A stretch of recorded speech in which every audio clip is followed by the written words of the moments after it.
Again, leading the incumbent Rodney Davis at this point, 53% to 47%. I think the important thing that we heard Mike Bush talk about on the air is on the Missouri side, Illinois side as well, how much is in and where are the votes coming from. But on this particular situation here, we have 12% of precincts reporting. But again, that doesn't necessarily mean that's 12% of the entire vote. That's 22,000, roughly 23,000 to 20,500, as you can see on the screen there. Still a ways to go before A long ways to go, but people like to see numbers, and Absolutely. we're starting to get some in. Absolutely. So we're going to bring you the early numbers, and we're going to watch them grow over time here online. How about this? Let's talk to a person who can really help us break down numbers and all things political science. Yeah. Michael Olson is an assistant professor at Washington University in St. Louis, and I believe he is in our others. I keep saying other studio, Kay. I don't think there's any harm in saying we're working with our partners over at the 9 Network who are helping to facilitate a lot of our interviews this evening. Hello, Michael. Thank you for joining us. Thank you so much for having me. Okay, so, gosh, I feel like starting all the interviews tonight with tell me what you're thinking about, because that's what I want to know versus me asking you my questions first. So this early in the night, is there much you can actually see from the numbers we have so far on either side of the river? To be honest, not really.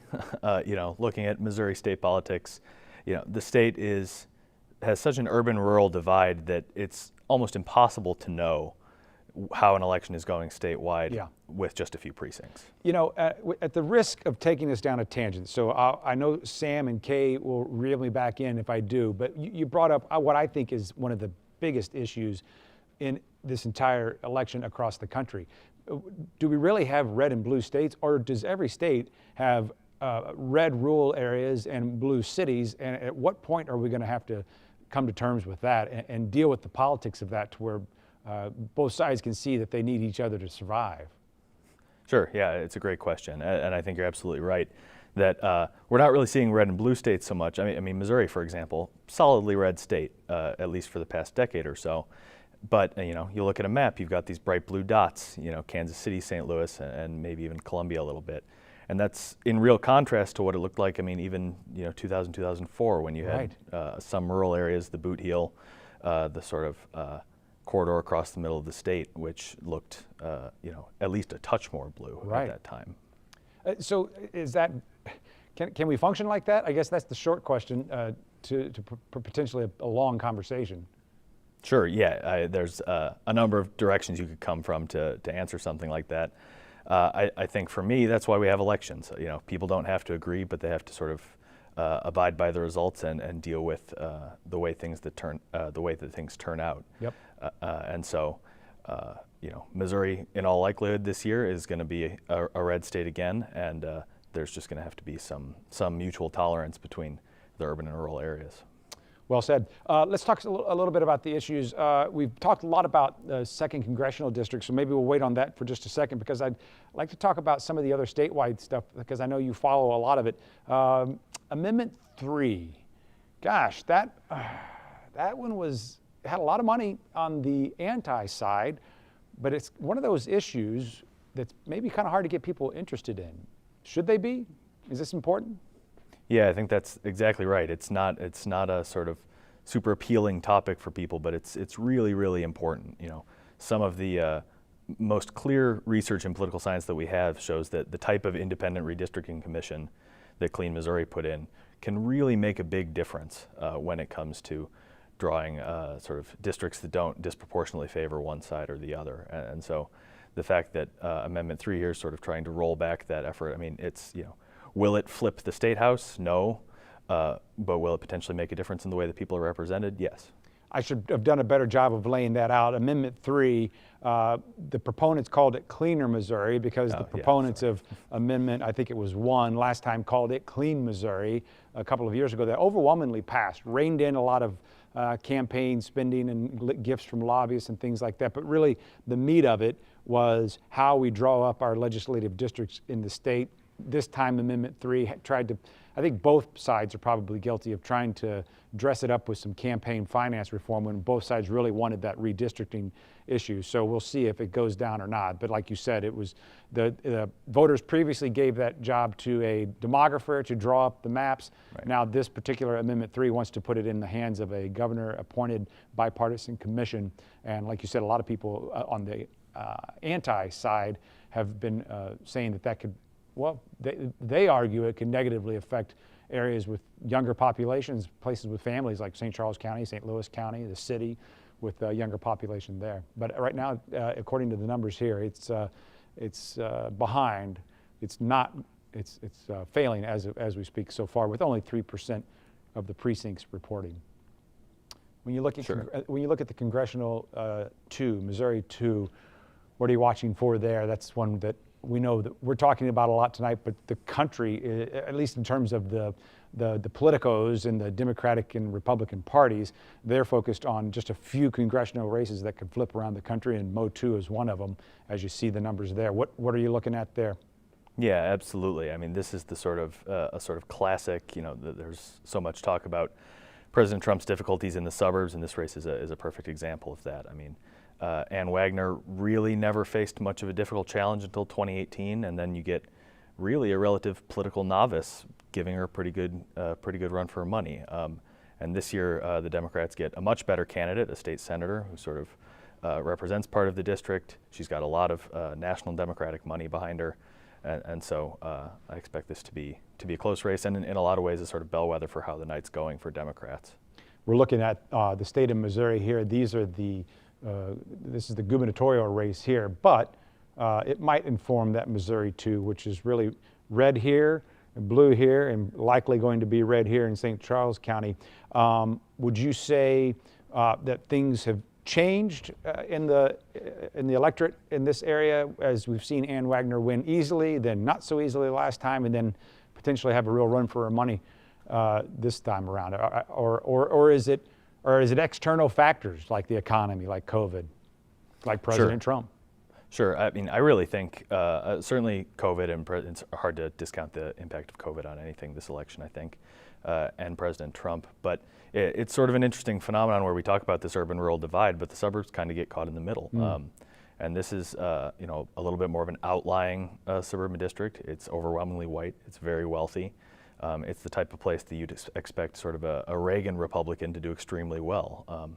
And so I think this election and the next few elections will sort of help clarify the extent to which that's still the Republican Party we have today. Do you see any kind of identity, I don't want to say crisis, but defining moment for either party tonight? You mentioned the Republican Party there. If things go one way or another, are we looking at seismic shifts in either party? I don't think so. If Democrats come away winning Arizona, Texas, and Georgia, that'll certainly be a pretty dramatic demographic shift in the composition of their coalition. It doesn't look like that's terribly likely to happen. It's hard to say that there's going to be a seismic shift when you've got an incumbent, 70-something-year-old running against a former vice president also in his 70s. This is not sort of new faces for the parties. But going back to our earlier conversation, there used to be parts of this map right here that would have been at least light blue. We had, there was Representative Ike Skelton, a Democrat, and others. There was at a time when this whole part of the boot heel was blue, and there was a Republican representing it, and people called them Emmercrats, I think. Bill Emerson was a rare Republican. So certainly the Republican Party, though, over the decades, over the years, has picked up the mantle, at least it seems, or at least the favoritism of the votes of kind of what we like to call that working class vote that we see in rural parts of Missouri. Yeah, absolutely. And I mean, particularly thinking about the boot heel, this is, not only a geographically southern part of Missouri, but it's really, in a lot of ways, the most southern part of Missouri. And so I think the transition of the boot heel, goes right along with the transition of Arkansas and Tennessee and the states that it sort of is up against as we get the sort of leftward shift of the Democrats and the sort of sorting of conservatives uniformly into the Republican Party. That's an interesting way of putting it. Yeah, very good. Well, thank you, Professor Olson. Anything else before we leave you that is just kind of bubbling up on your radar that you want to make sure we talk about? I just think it's going to be really interesting to see what happens in the gubernatorial race. I don't think Parson's at risk of losing, but Galloway's sort of uniquely won as a statewide Democrat in 2018, and it's always important to recognize when, even in a solid state, a candidate can break through every once in a while. She not only is the only Democrat that won statewide, she's one of only 2 statewide officials who actually won the office that they're in. Anita Mannion brought this up to me earlier as we were chatting before we went on. Of all of the Republicans, because of the domino effect of Eric Greitens resigning, none of them, with the exception of Jay Ashcroft, actually won an election for the job they got. I'm talking about the governor, lieutenant governor, treasurer, attorney general. And of course, the Josh Hawley left. That's another domino there when he went to be our senator. But it strikes me as an odd time. If you look at it just kind of at first blush, you can say, boy, the Democrats are done. They don't have much of a bench. Who could they even possibly run in the near future? But at the same time, the Republicans, a lot of those folks kind of fell into the job. Yeah, that's absolutely right. I mean, Galloway's a very strong candidate. But running for governor forces you to be at least a little bit more partisan than running for a state auditor. Mm-hmm. And the other thing is she didn't have a particularly strong challenger in a lot of respects in 2018. So this is a significantly higher hurdle for her to jump, I think. Absolutely, absolutely. And we will see if those are some pretty preliminary numbers that you're looking at right there. We will see how the hurdle they both have to overcome is how people view this election through the lens of COVID-19. Michael Olson, thank you so much for your time. We appreciate it. We hope to talk to you again soon. Thank you, sir. Wonderful. Thank you. Have a good night. Thank you. You too. Kay, we started talking a little bit about some of the other issues on the ballot, like Amendment 3. Let's zero in on the city and talk about Prop D. Right. We're getting some returns on Proposition D. This literally is the vote that could change the election process in the city of St. Louis, Casey, and make elections for mayor, controller, board of aldermen, and president of the board of aldermen literally not a race of candidates from 2 or 3 parties, but it would be really the top 2 vote getters in the primary, regardless of party. Right. So that's what you're seeing here. This is Proposition D, and it's winning with 75% of the vote versus the no's and 25%. That would be a huge reshaping of the way politicians are elected in the city of St. Louis. It really would, for a couple of reasons. For one, I think the backdrop that people came to this issue with is that in a city where the Democrats dominate, everything is decided in the primary. And in the primary, you could have 8 Democrats running, and the person who escapes that 8-way race may only have 30% of the vote, which I want to say Lyda Crewson, our current mayor, had low 30s percentage vote-wise. They don't have a mandate of 50% plus 1. They go on to the general election, and there's no contest. So people are saying, look, we need to have a meaningful general election, get it down to 2 candidates, and make somebody get 50%. The issue the no side had with this one of the issues, was this is new. As far as I know, only one other city in the U.S. uses this particular style of nonpartisan voting, and that is you go into the ballot box, you go into the voting booth, and you can vote as many times for as many candidates as you want. If there are 10 candidates, you can vote for all 10 or 9 or 8, whatever it is that you prefer. Then when it's all said and done, the top 2 go on, and there's some concern from the anti-side that this could still split certain voting blocks. People may not understand this new system that only applies to, as you said, 3 offices in the city. So we shall say there is also some concern because it takes away the partisan label, Kay. Right now, if you run as a nonpartisan candidate, if you want to get on the ballot, you have to go collect signatures. It's a percentage process, but it works out right now you'd have to get about 1,000 signatures. So now there's some concern, well, wait a minute, if they're all nonpartisan, do they all have to go get signatures, and do they have to do so in a pandemic? So there are a lot of unknowns with this particular proposition. Colin Jeffrey is still here with me off camera.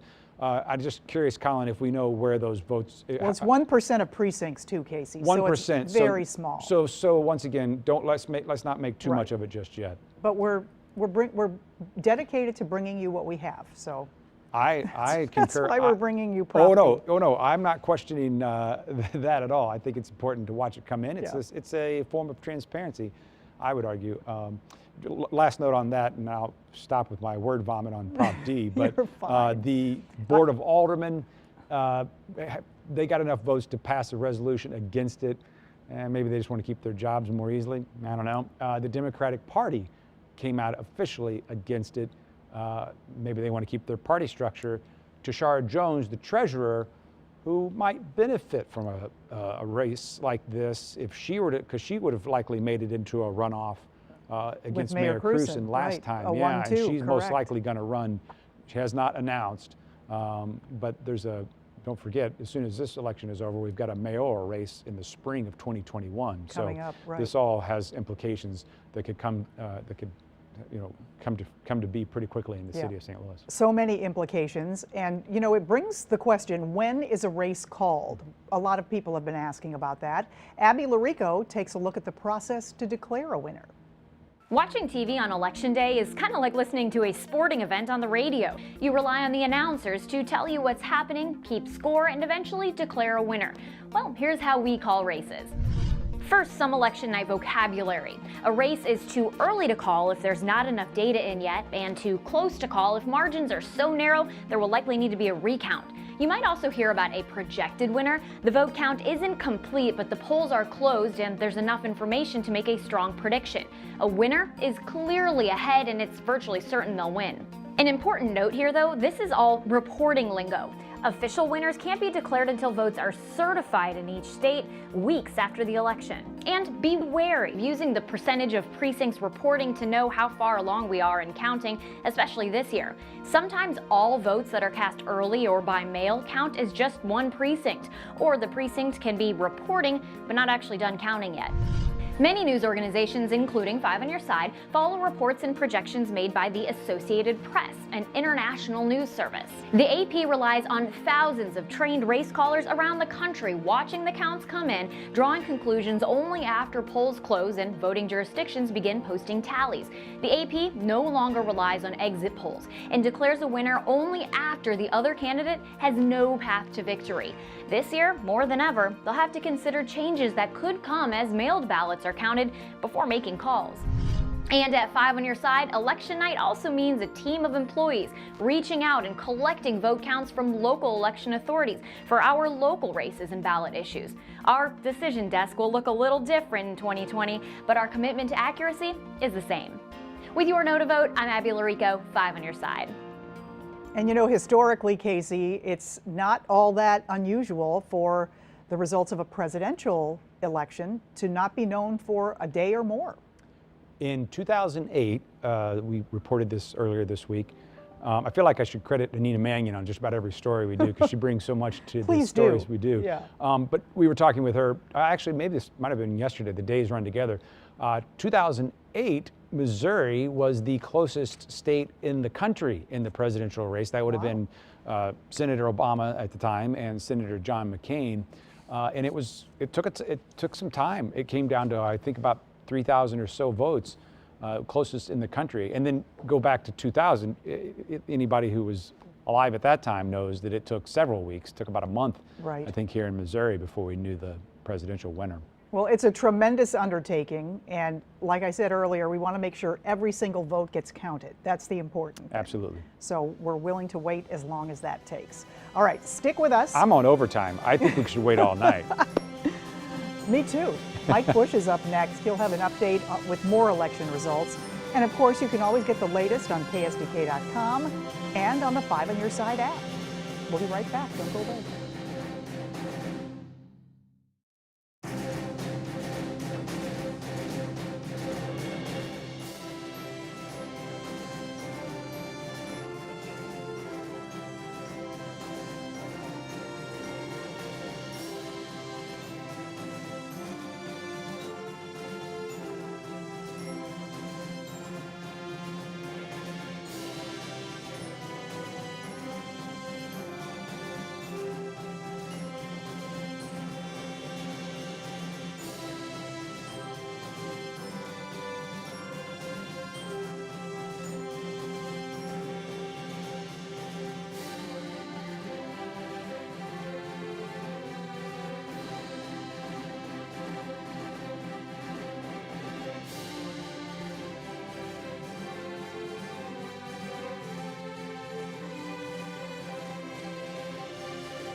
Welcome back to our 5 on Your Side election coverage. The numbers are starting to trickle in since the polls have been closed in Missouri and Illinois since 7 p.m. Good evening, I'm Mike Bush. We're getting the early results for the race for Missouri's governor. Incumbent Mike PARSON trying to become an elected governor, facing off against State Auditor Nicole Galloway. And as you can see, just 26% of the precincts reporting, and PARSON with a 51-47% lead. In the race for Missouri's 2nd Congressional District, this is a race being watched nationwide. So much money went into this one. Republican Ann Wagner trying to defend her seat against Democrat Jill Shoup. Just 1% of the precincts reporting, and Ann Wagner with a 3 percentage point lead.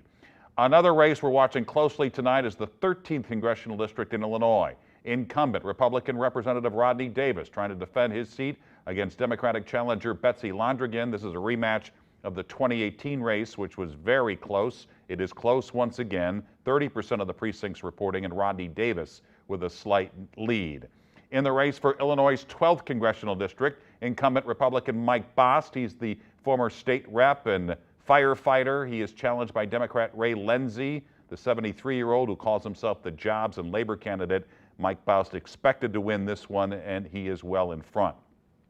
In the race for St. Louis County Executive, a seat Democrats have held for the last 30 years, Democrat Sam Page seeking his first full term, challenged by Republican Paul Berry and Libertarian Theo Brown and Green Party candidate Betsy Mitchell. Page won a hard-fought battle in the primary, and he is well in front in this election. Turnout has been massive in Missouri and across the country, and 5 on Your Side's Abby DeRico is live at the St. Louis County Election Commission in St. Anne. Abby. Hey, Mike, so turnout has officially surpassed what it was in the 2016 election here in St. Louis County, and most of the lines were actually cleared from their polling places by the time they closed at 7 o'clock, which means the next part of the night can begin getting results. Here in this warehouse here, the absentee and mail-in ballots are arriving. The first ones to be tabulated were those that had been processed and arrived before today, and now ballots are arriving and being unloaded into the warehouse from various polling places around the county. Since so many votes were cast early and we aren't really waiting on too many polling places to wrap up, things are moving along pretty smoothly here. We should be able to get a good look at results tonight, and we'll bring them to you when we do. Back to you. All right, Abby, thanks. And stick with 5 on Your Side at NBC News tonight. As we mentioned earlier, we are tracking results from close to 300 races along with the presidential race. And you can also catch any results on KSDK.com and the 5 on Your Side app. And we'll be back at 10 to break down all the races.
Colin?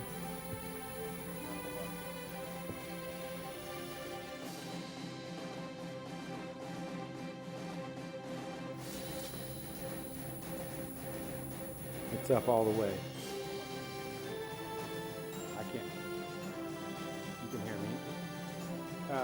Bobby, I might need a little audio. My apologies, Congressman. It sounds like you can hear me. Okay, I can't hear you. I apologize. Anything, nothing, no headphones or anything are plugged in or anything on your end, are they, sir? Okay.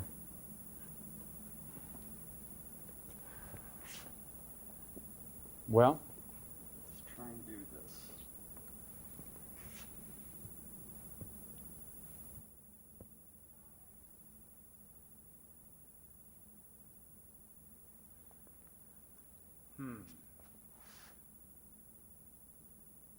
okay. We're working on, we're getting some help here, sir. Sorry about that. Is there a, oh, it's because you can you, No, you didn't do it. can you hear him in there? I'm getting it through the speaker right here. So that's the only way I can hear it. I just got a mic in that speaker. Okay. Nothing else is plugged in? Huh? No, it is not.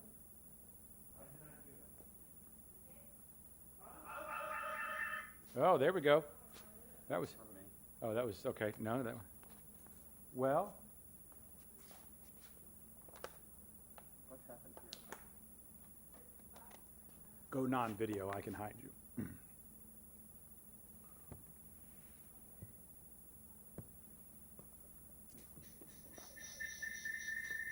Mute yourself.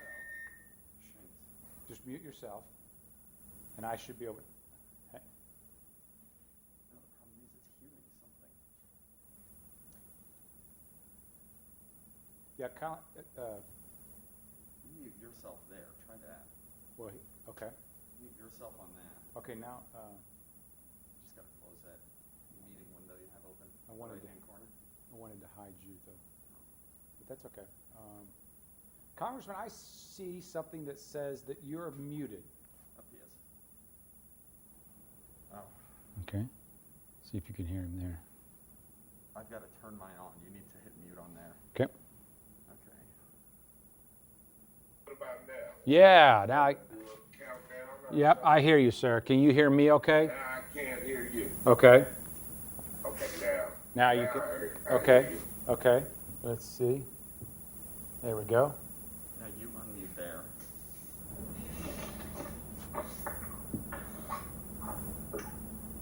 How about now? Can you, No. okay, 1 second. Can't hear him. Okay, So you're just gonna have to talk through this. okay.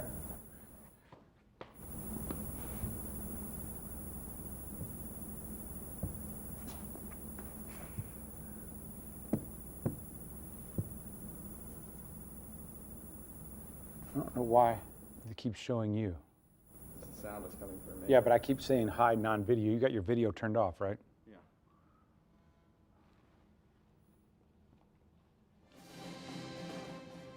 Okay, here, I got it. There. That's what you're about to do, wasn't it? Okay, Congressman, can you hear me? Yeah. Okay. I hear you. How about me? Yes, I hear you, sir. Yes. Okay, great. I'm gonna move this mic. Bobby, I'm gonna put your mic over here so we can. I cannot see you yet, but I'm coming let's back. go. Let's go with it anyway. Okay. Can you see me now? No. Okay. No, I don't see you. All right. I apologize. That's fine. We can do it like this. That's okay. fine. All right. Thank you, sir. Yeah. Okay. We're gonna roll with it. Perfect. Thank you, sir.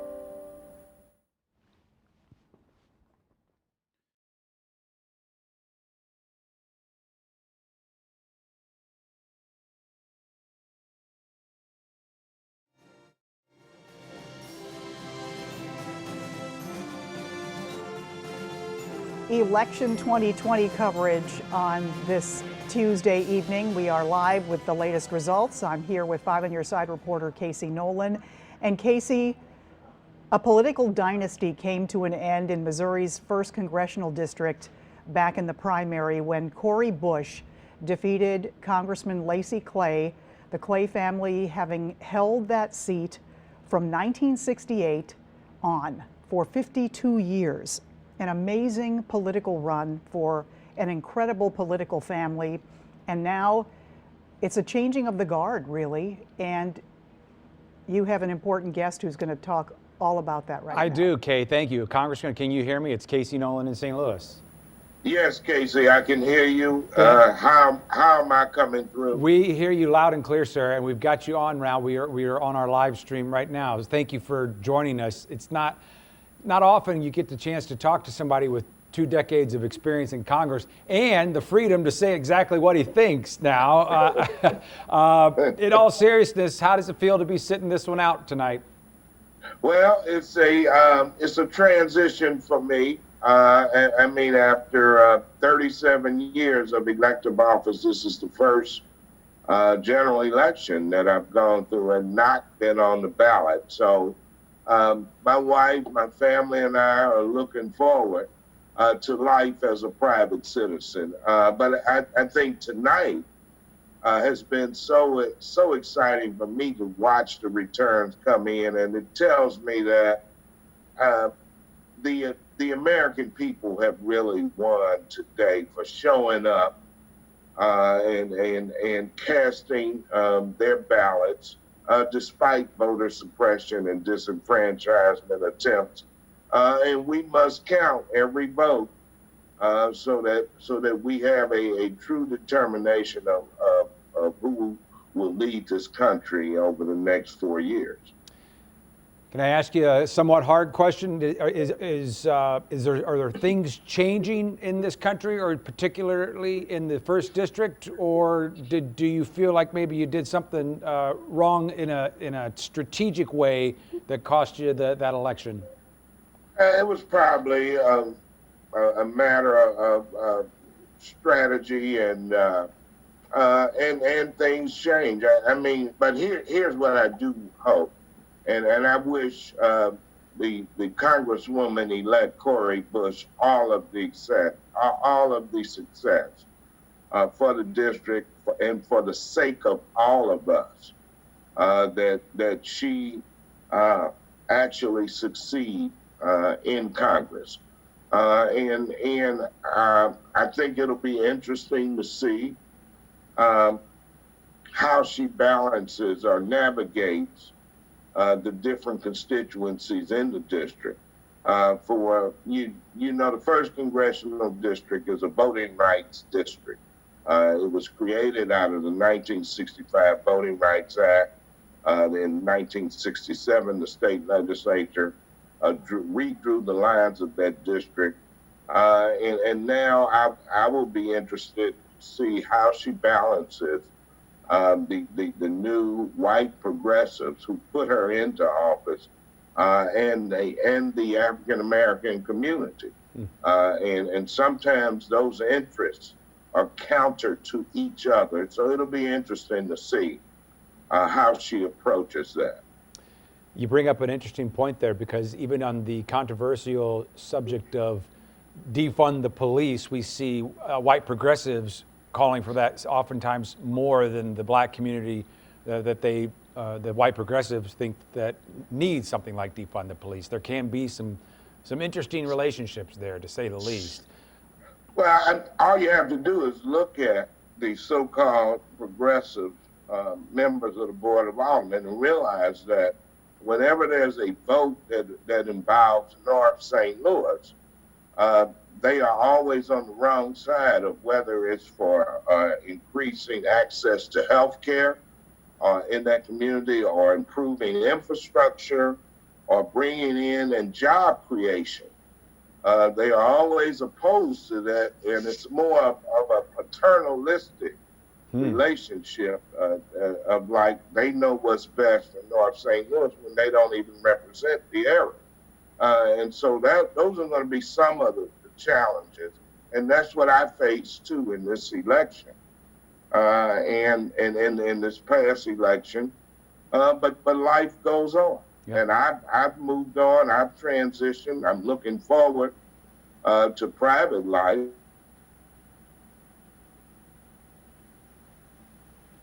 I'm hoping it comes back.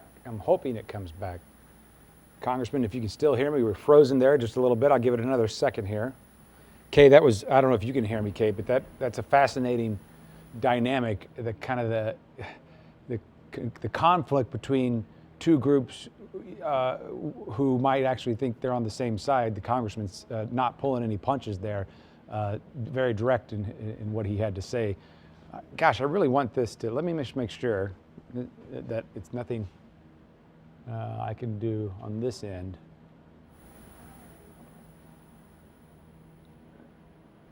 I think we may have lost him, Kay, for It was right so now. good to hear from Congressman Clay, though. He has put his heart and soul into that district, and I know that it's got to be difficult to know that that's over for him, but he's just an amazing politician, caring person, has done so much hard work for his constituents, and it's also nice to hear him wish Cori Bush all the success in the future and all the luck going forward. He seems to be making peace. I don't know if he's quite there, but he seems to be making peace. Doesn't sound like he's, a lot of people thought, well, you know what, he might run again in 2 years. And people that supported him were kind of shocked by that outcome, might turn out in higher numbers and he could get that job back. We've seen that happen in other parts of the country for sure.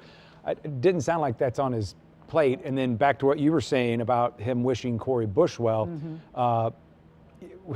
As Anita, once again, has talked about with us on the air, the first thing they're told as a freshman congressperson is to start raising money. Because if you've got a war chest, then you won't, go far. most likely won't be challenged by someone else. Speaking of Anita, I am told she might be able to talk to us about this very subject and others. Anita, are you there with us now? I sure am. So I was kind of quoting what you had told me. Anything else that you heard from Congressman Clay there that stuck out to you? Yeah, I think you pointed out, as well as Congressman Clay, that there are different factions within the Democratic Party, a more moderate faction, a more progressive. We saw that in the presidential primary this year. In much the same way we've seen in the Republican Party, a sort of split between the Donald Trump wing and the more moderate establishment wing as well. Yeah, I thought he was pretty direct, something he probably wasn't as comfortable saying during the campaign, but he felt like folks, white progressives who might not, in his words, truly have their finger on the pulse of the community they claim to want to help. Paternal was the word he used. That's not something I think they would want to be accused of, but certainly coming from the congressman, that carries some weight there. Okay, so what else are we seeing? Let's see, we've got some numbers that are trickling in from Missouri. Seeing a little blue in spots that you would expect to see blue. I'm not so sure that they'll stay that way though, Anita. St. Louis County, St. Louis City, Boone County, which of course is Columbia, Jackson County, which is Kansas City, Greene County, which is Springfield. But Mr. Trump, the president, is still carrying a commanding lead of 53 to 46 statewide, with 40% reporting according to the numbers we have so far. And then of course, the thing we've been watching all night, Missouri's 2nd Congressional District, that's going to be St. Louis County, a little bit of St. Charles County, a little bit of Jefferson County, where Ann Wagner is trying to hold on to her seat, with Jill Shoup, the state senator, the Democrat, trying to give her a run for her money there. Anything else that you're seeing that as you've been watching returns come in? No, in a lot of these areas we still don't have enough returns to know that much. I am interested to see how these amendments go and the propositions in St. Louis, as well as that District 2 race. And then of course watching the governor's race. And I think a lot of these things are interconnected.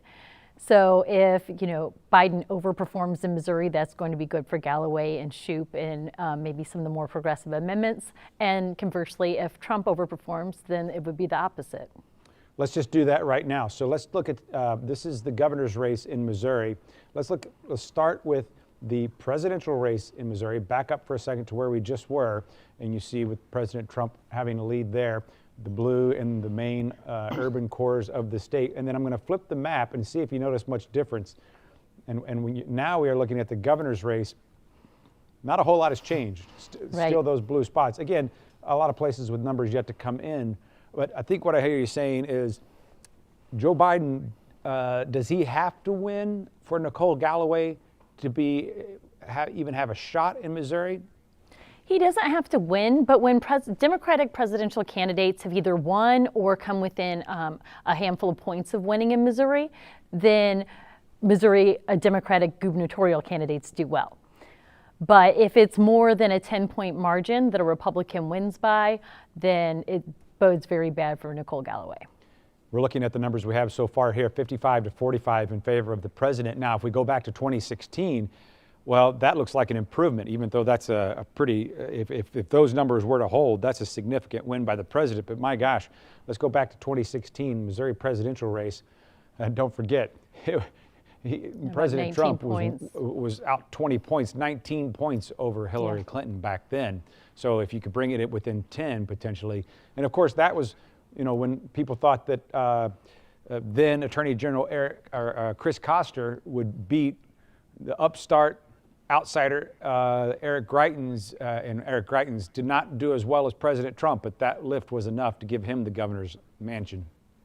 That's right. And Governor Parson is aware of this trend, but has been making statements that he's actually polling his favorability is higher than President Trump in Missouri, is what he's been saying. So we'll see if that holds true. So so right now, if he's got about a 12-point lead, you're saying that his internal numbers, he believes he can get back up to that 19 points over Nicole, or excuse me, he believes President Trump can get back up.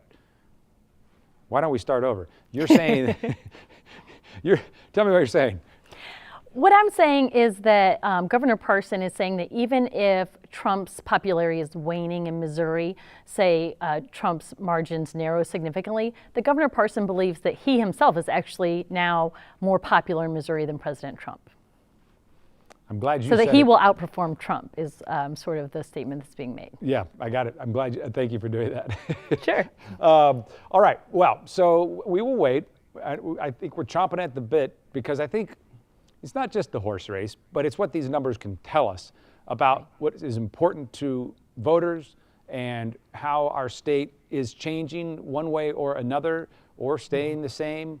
There's just, we have poll after poll, and frankly, not that many in Missouri to try to figure out what are the top priorities to voters. Tonight, we will know. We have some amendments we can come back and talk about in a little bit, but for now, Kay, I will toss it back over to you. Anita, thank you, by the way. All right, thanks, Casey. You're right, we may not know a lot of the results from these races for days or maybe even weeks. Abby Larico takes us through the process to count your ballot. A lot of work goes into making sure ballots are counted correctly and the outcome of the election reflects the vote. And that work does not end once ballots are cast. Even when winners are declared on election night, they're popping champagne to celebrate unofficial results. Votes aren't certified or made official until well after Election Day. The process begins 2 weeks later in Missouri, 3 weeks later in Illinois. Missouri Secretary of State Jay Ashcroft says the certified results should be pretty close to the ones you hear on election night, but more accurate. Those results could possibly change because of fat fingers or clerical errors. We want to get you good unofficial results, but we also want to get them quickly because people want to see them. But then we want to go back, have multiple eyes look over them, and make sure it's correct. Every ballot cast in Missouri has a hard copy, even the ones put through an electronic voting machine. Those are used in the election audit, which is how we can be sure the process for tallying votes worked. We literally recount a portion of ballots to make sure that the machine count is correct. Every election has its losers. After the results are certified, candidates or motivated parties can challenge them if the race is close enough. In Missouri, candidates who lost by less than 0.5% of votes cast might request a recount, or less than 1% of votes cast in a local race. In Illinois, a candidate who got at least 95% of the number of votes the winner got can call for a recount too. There are bound to be people who don't like the result of a vote. However, it is rare for a recount to change an outcome.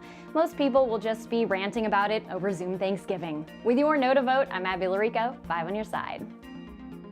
We're going to be ranting at Thanksgiving, apparently, Casey. Calling out her family there, putting them all on the TV. We're all going to be ranting. Let's hope not.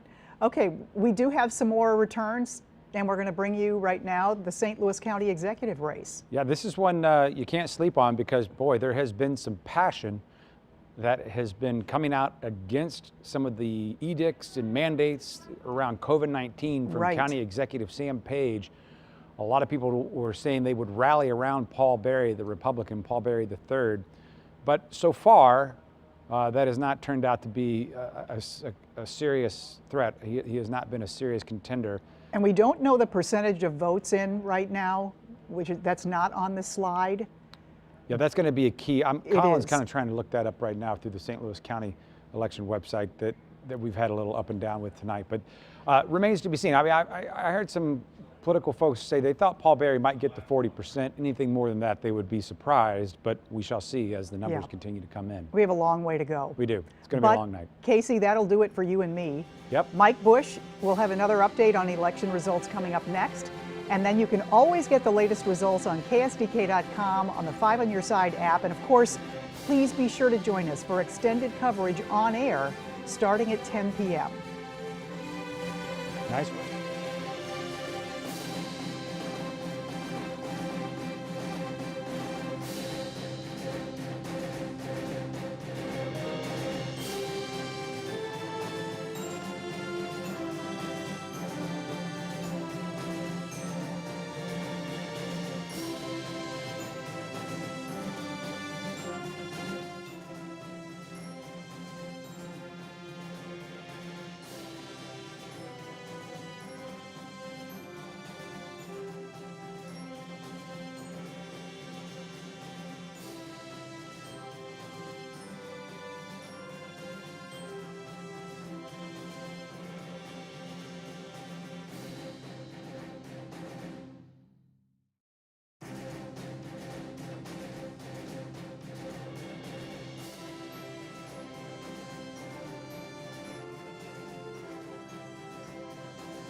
We're getting results in across the bi-state in hundreds of races. Thanks for being with us for our 5 on Your Side election coverage. Good evening, I'm Mike Bush. Polls have been closed in Missouri and Illinois for about 2.5 hours now, and we're getting early results in the race for Missouri's governor. Incumbent Mike Parson trying to keep the top job, facing off against State Auditor Nicole Galloway, and you can see Parson with 57% of the vote at this hour.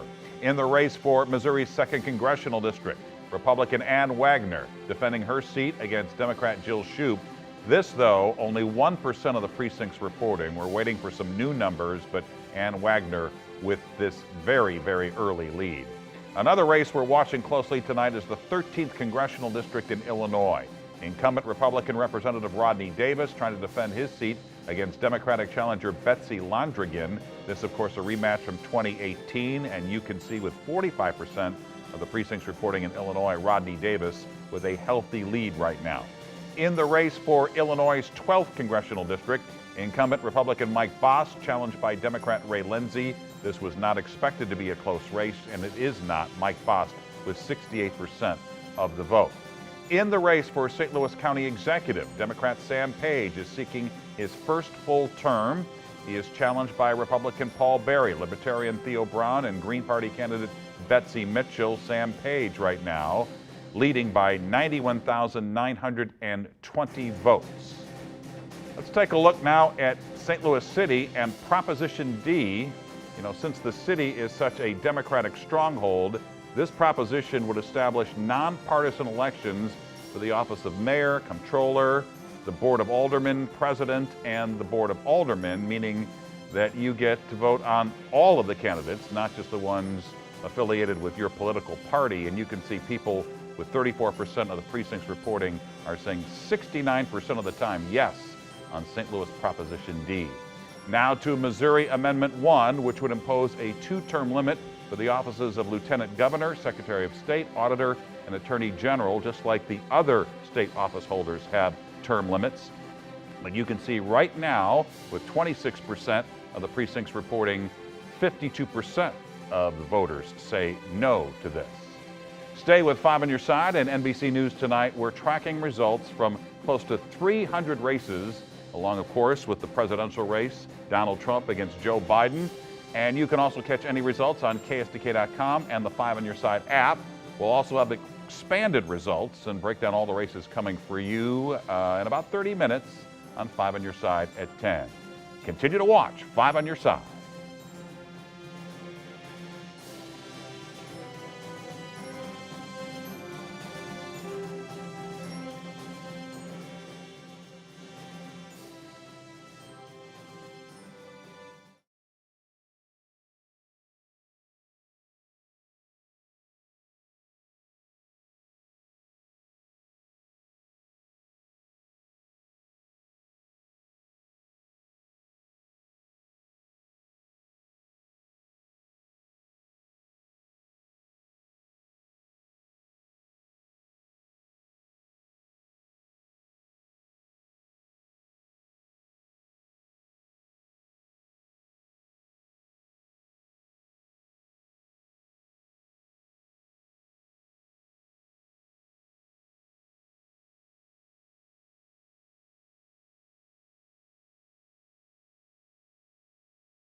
1 2 1 2 1 2 1 2.